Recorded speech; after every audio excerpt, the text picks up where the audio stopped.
We're back on the trail, the one and only trail.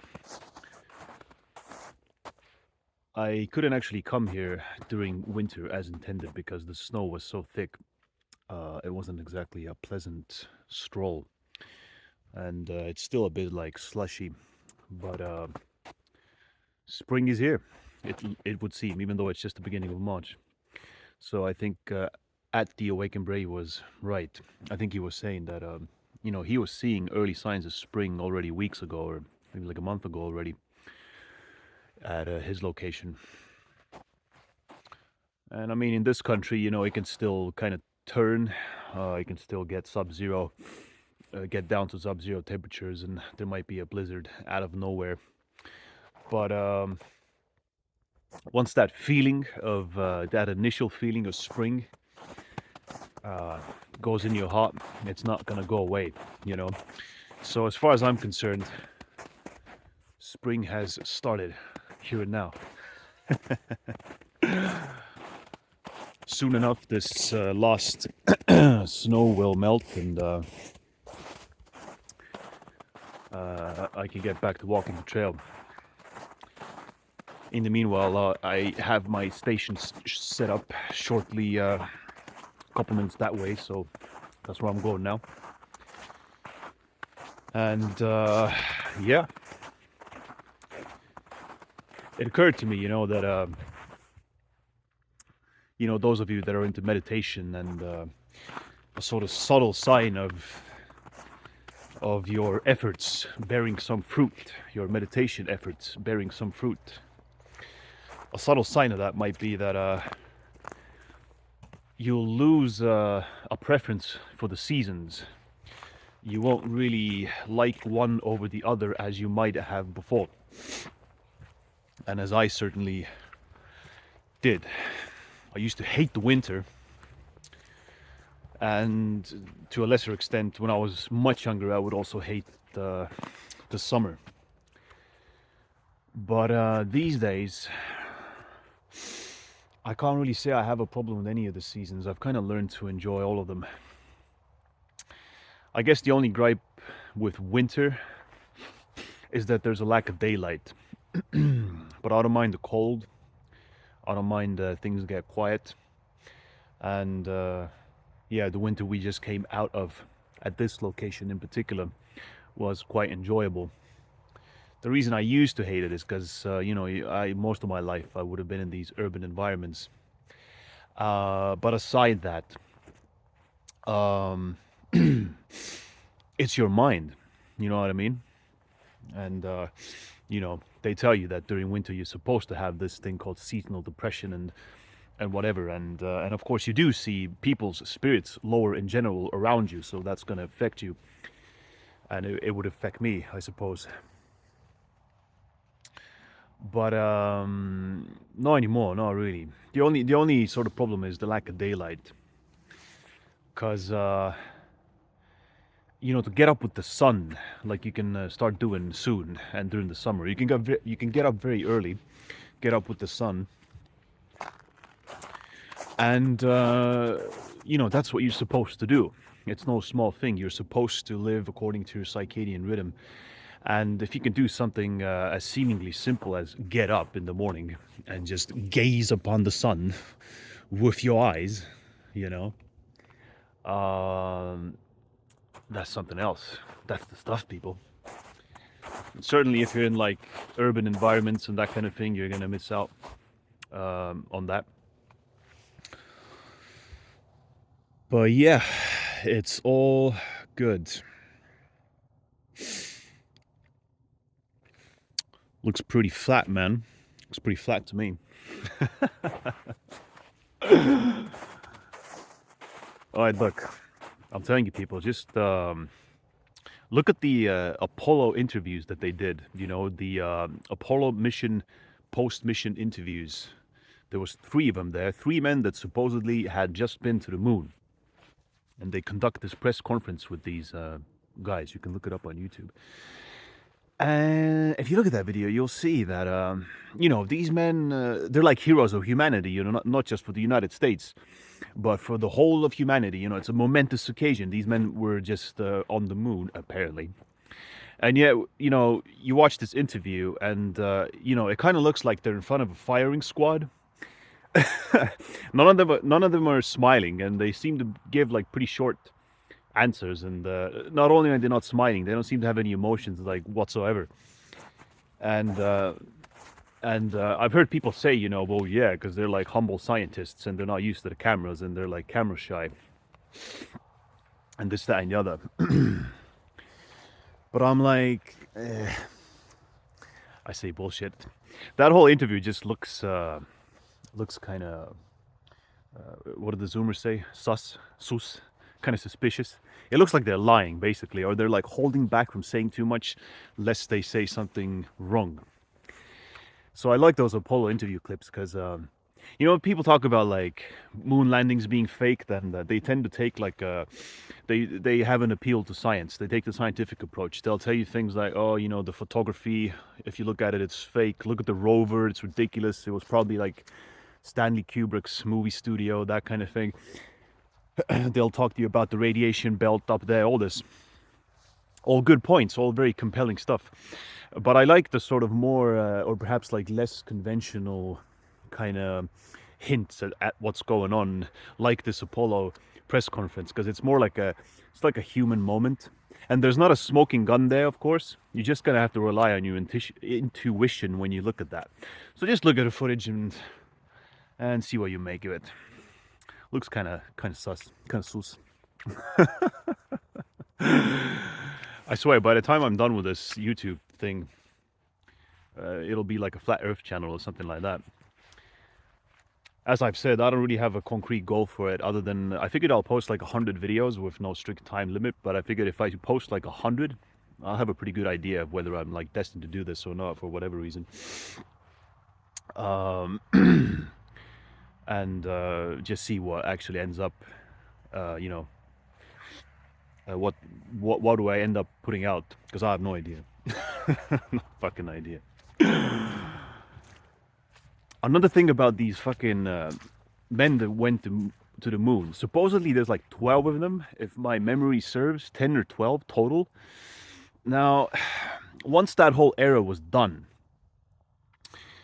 it seems to me that all of those people kind of seem to disappear from the public eye, with the exception of Buzz Aldrin, I guess, who was around later on as well.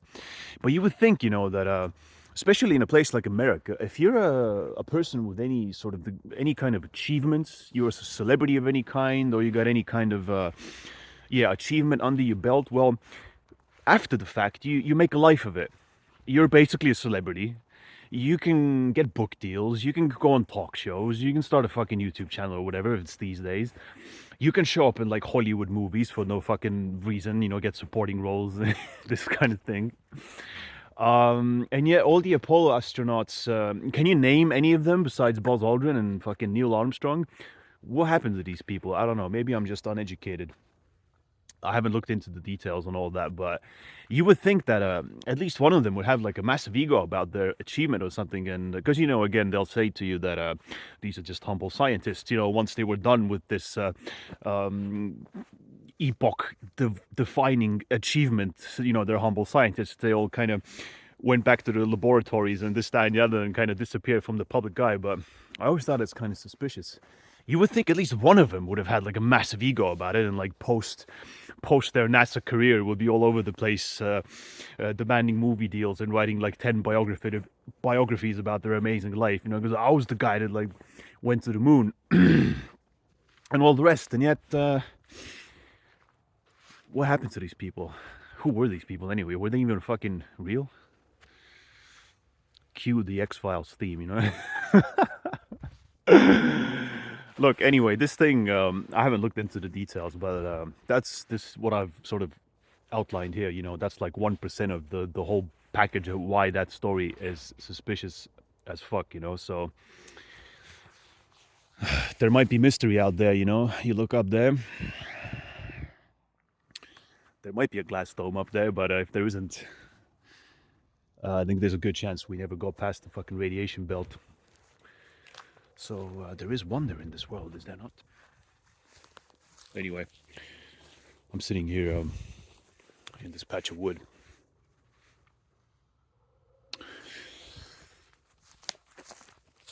And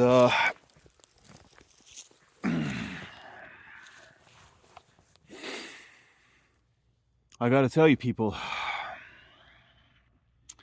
never before in my life have I felt, for reasons that I can't quite explain, that I have to be here at this time and this location. In this village, in an island in the Baltic Sea, which has nothing particularly special about it. But the day I arrived during this summer, I just felt like I had to be here.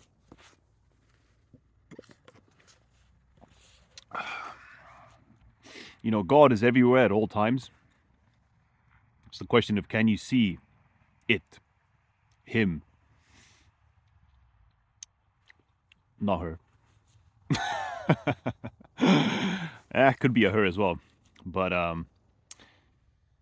yeah, it's present everywhere, and yet most of the time you will not be able to perceive it. So I don't know what to call it. I wouldn't really oversell it, but I felt a slight sense of what you might call destiny. That's a very big word, you know. Whoa. I don't know what else to call it. And you see, I don't even know why. It's as if I was sent here waiting further instructions. Like, go there and stay put. So that's what I'm doing.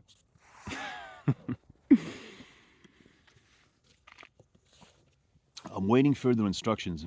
I'm waiting for the downloads.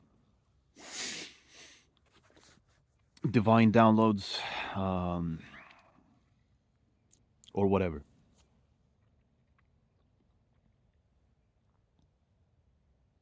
People don't like this word spirituality. They don't like to talk about these things. Sounds like some new age hippy dippy bubblegum bullshit, you know, but I mean, what else is there to life? You know, other than that word, really, when you get down to it. What else is there?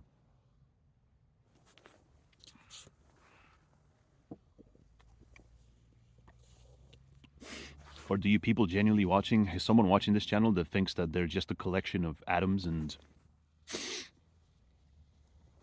material?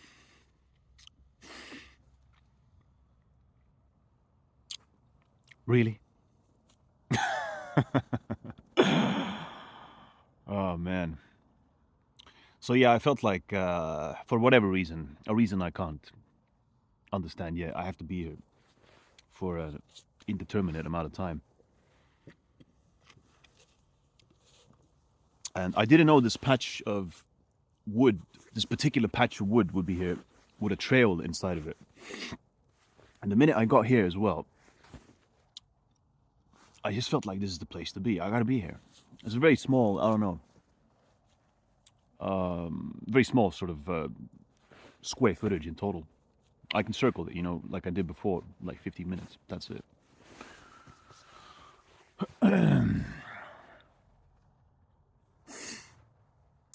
But yeah, I felt like this patch of wood, this trail is the place to be. So I even took on the effort to clean it up a little bit. There's a bunch of rubbish here. I collected up a bunch of rubbish, took it to the bins. Also, there was a couple of bottles of emptied out alcohol. So for my efforts, I was already rewarded like 30 cents. Hell yeah. To clean up this place a little bit was the only way I felt like I could really contribute to it at this current time. In the hopes that maybe it will contribute something back. Well, it already has. It already has. Big time.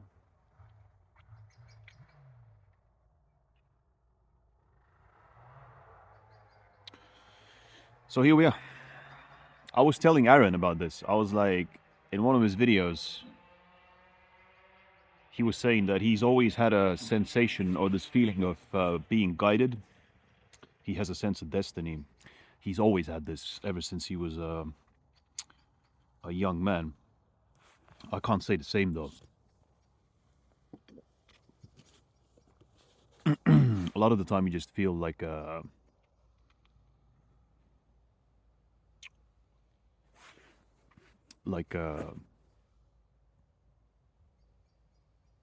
ship without a rudder. You know, just being thrown this way and that way. No rhyme or reason to any of it. And if there is such a thing as free will, I can't say like for most of I would say for most of my life up to the age of like 26, 27, I don't think I ever exhibited this thing called free will. Assuming one is even able to exhibit it um, later on. You know, there are those that say that ultimately none of us have any free will. We're all on rails.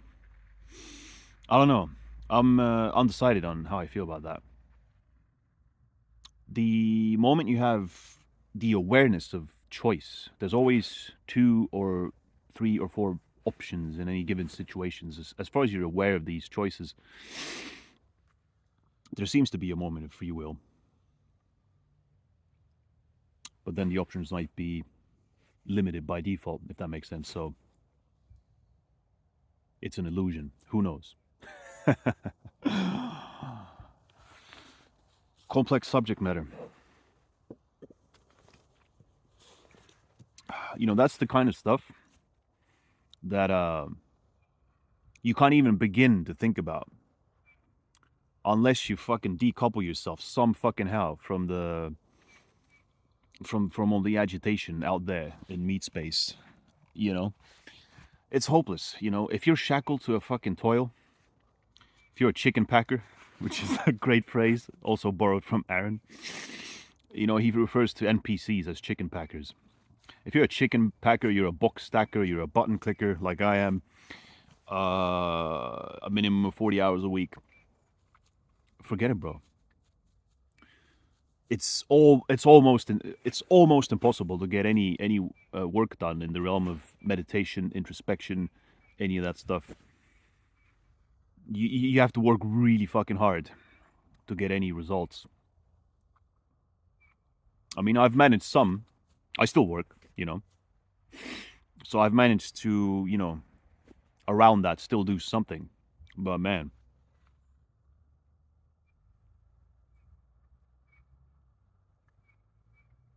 once you go into actual fucking solitude, you'll really see the difference.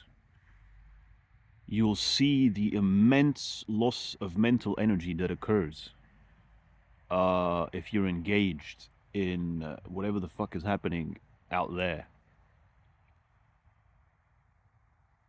It's gotten to a point for me that unless I'm literally sitting here in the woods or whatever, um, the minute I leave my front door, you know, my problems begin basically, and it's just like anything that occurs out there in the meat space is perceived by me to be some kind of affront, you know, on this solitude, you know, that I've managed to gain, and it's not much still, because I still you know, by the necessities of this prison planet, you still have to engage.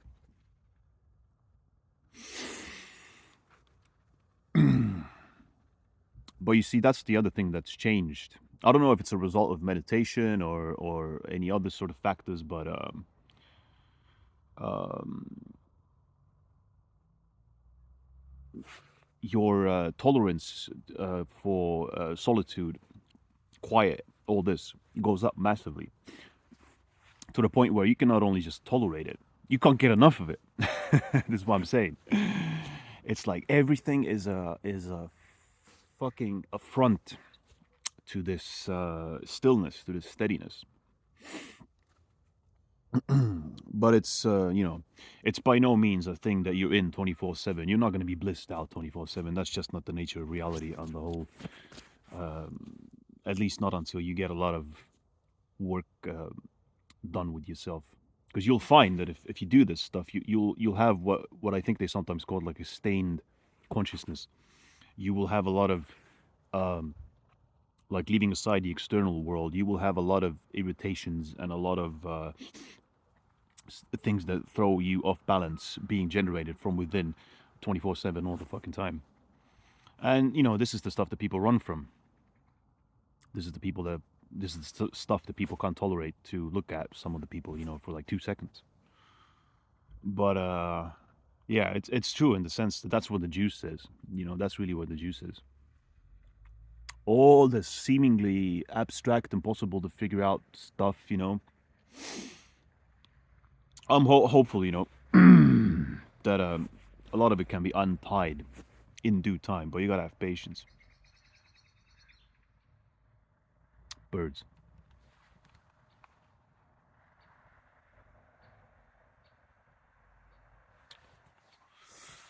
Yeah, man.